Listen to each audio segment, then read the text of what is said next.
Alright guys, how are you doing? This is the second day of the week in which we're doing YouTube notes. Today's notes are going to be centered on federalism. Now, federalism is one of the 5 principles of the Constitution and of government. And in this means that power is shared by the national and state government. So pretty much our national government and our state government tells us what we can and cannot do. Now when we look at government, there are 3 levels of government. We have a national government, a state government, and a local government. The national government is what is just now coming into formation under the Constitution, where we now have a president, we have a legislative branch, and we have a judicial branch. So this all came under the Constitution, and so this is why they have to come up with the idea of federalism, so the states can maintain certain powers as well. So we are subject to the powers of the whole country and of our state, or whatever state you're in. So the 3 good levels of government are national, state, and local, as I already said. At the national level, you'll find a president with a Congress or a legislative branch and a court system. At the state level, you'll find a governor, a general assembly, and a court system as well. And our local government is basically just our town or city council. Now, when we look at those levels and we look at the idea of federalism, each level has authority and power over citizens at the same time. So each level pretty much dictates what we can and cannot do as a citizen in the country, state, or whatever city we're in. So this is federalism. They tell us what we can and cannot do. And they share that power.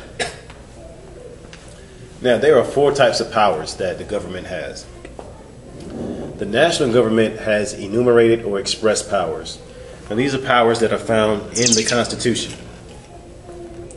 So basically, when we looked at the Constitution a while back, we looked at Article 1, Section 8. And that basically tells the legislative branch what they can and cannot do. So when it tells them what they can and cannot do, it is specifically stated and it's numbered in the Constitution. That's why it's called an enumerated power, because it's numbered and it tells us what they can and cannot do. It's for everybody to see and for everybody to understand. So it's clearly expressed. So it's expressed and enumerated. It's labeled and clearly written so everybody knows what they can and cannot do. So some of the things that the national government can do, they can declare war and they can make money. That's something that states cannot do. That's something that cities and towns cannot do. Another power that the national government has are called implied powers. They get implied powers thanks to the elastic clause, which we talked about today in class.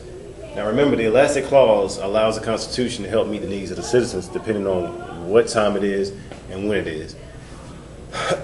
So whatever's going on, the elastic clause allows for laws to be created to help out the citizens of the United States. So when it's implied, it's not clearly stated in the Constitution what they can do, but if they need to think of something to help out the citizens, they can do it thanks to the implied powers of the elastic clause. Now the reserved powers are those in which the state holds.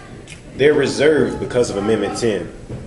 Remember, Amendment 10 states that whatever powers that are not listed in the Constitution, they are reserved and they belong to the states. So with this allows states the powers that are not found in the Constitution or given to the national government. So anything that the national government can't do, the states can do. And basically they tell us what we can do when we're in the borders of their state or whatever state you're in. So examples of that would be like marriage laws or when you can or cannot get your license or permit. So you have enumerated, implied, which are for your national government. Your reserved powers are for your state, what your state tells you what you can or cannot do.